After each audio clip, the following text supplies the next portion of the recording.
bonjour, comment allez-vous? Bonjour. Très bien, et toi? Ça va bien, toi? Oui, ça va très bien.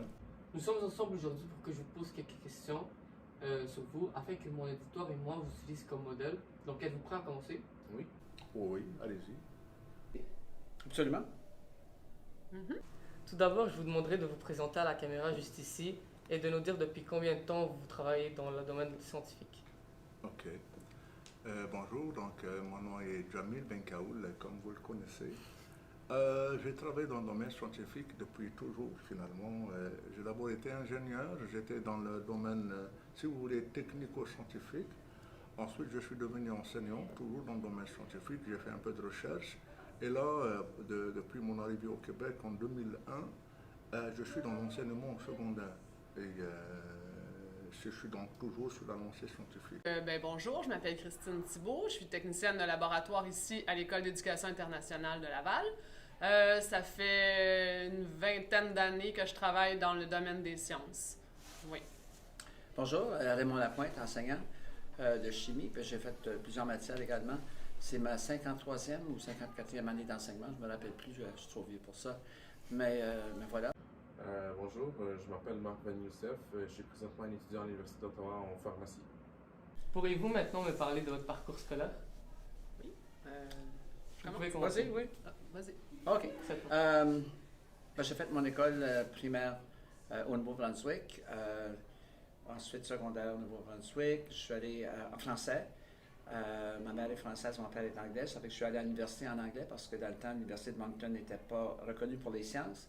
Fait que j'ai fait un bac en chimie à l'université du Nouveau-Brunswick en anglais. Puis ça, j'ai enseigné 4 ans au Nouveau-Brunswick avant de venir ici au Québec en 1976. Vous n'étiez même pas une molécule à ce moment-là. Et puis, jusqu'à présent, j'ai fait plusieurs écoles. Je suis à l'État maintenant. Et vous? Moi, j'ai fait mes études secondaires ici à Laval. Ensuite, j'étais allée au cégep de Bois-de-Boulogne en sciences de la nature. Je suis allée ensuite à l'Université de Montréal en sciences biologiques, spécialisée en biotechnologie et biologie végétale.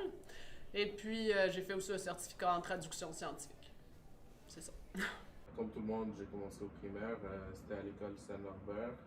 Ensuite, j'ai obtenu mon diplôme d'études secondaires à l'école Pierre-Antoine Lavelle.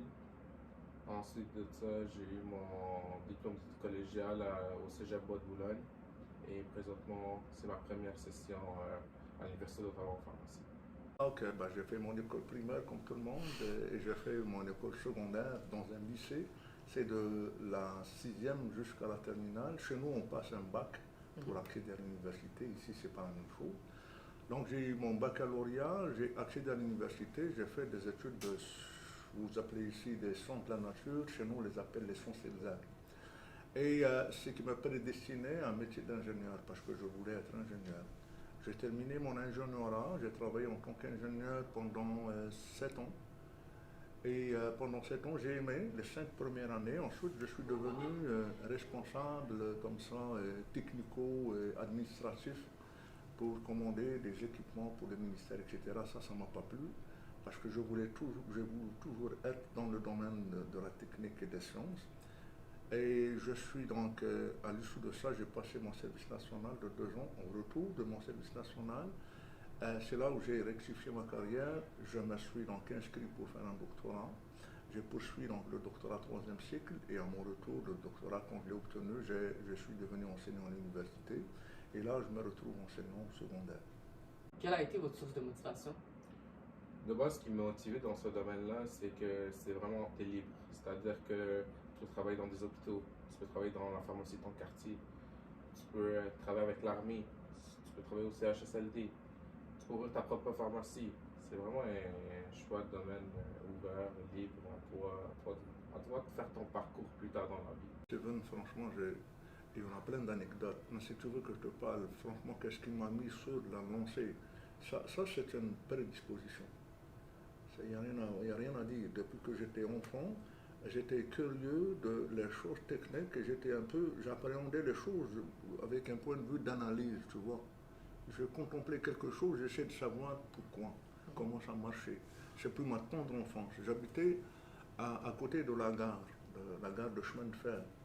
Et j'étais en train d'observer comment ils font l'aiguillage des trains. Ça me paraissait un peu bizarre que le train change de rail comme ça.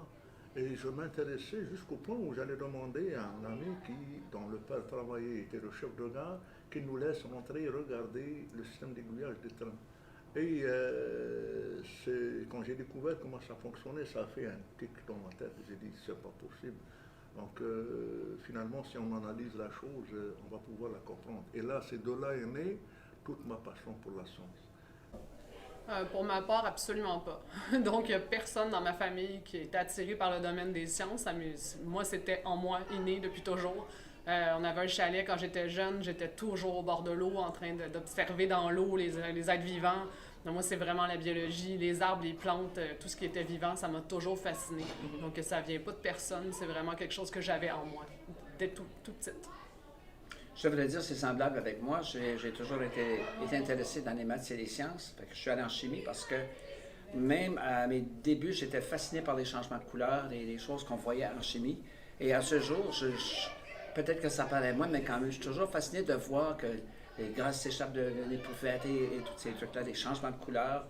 C'est toujours passionnant pour moi. Wow, ça a dû vous prendre de la persévérance pour vous rendre jusque-là. Auriez-vous des conseils à donner aux étudiants qui souhaiteraient continuer leurs études supérieures dans le domaine scientifique? Effectivement, ça implique beaucoup de persévérance, surtout au cégep. Puis le conseil que j'aimerais ça donner aux jeunes, dès ton secondaire, tu te pratiques à faire ça. Sors jamais de ton cours, tu as une question que tu as en tête. Même si tu trouves que ta question est stupide, c'est important de la poser. C'est important de comprendre la matière au complet à chaque fois que tu sors de ton cours. Il ne faut jamais que tu sors en te disant « je suis pas sûr, je vais retourner voir le prof une autre fois ».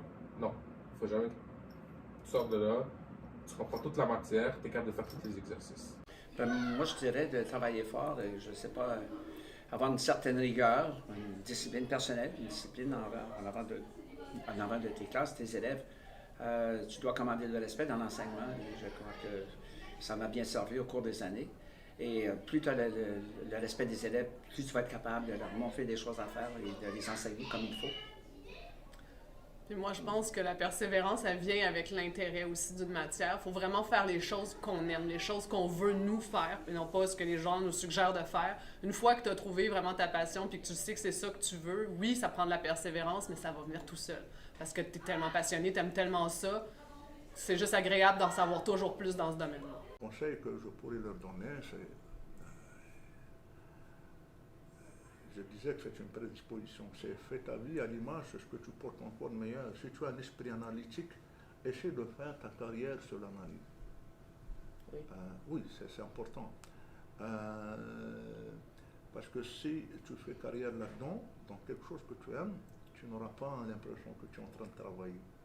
Tu auras l'impression que tu es en train de faire une partie de plaisir. Je pense que ça doit être le même cas pour pas mal d'enseignants. Pour finir, souhaitez-vous nous faire part d'une autre chose? Je pourrais te donner un autre conseil. Écoute jamais ce que les autres disent. Fais-toi pas influencer par les autres.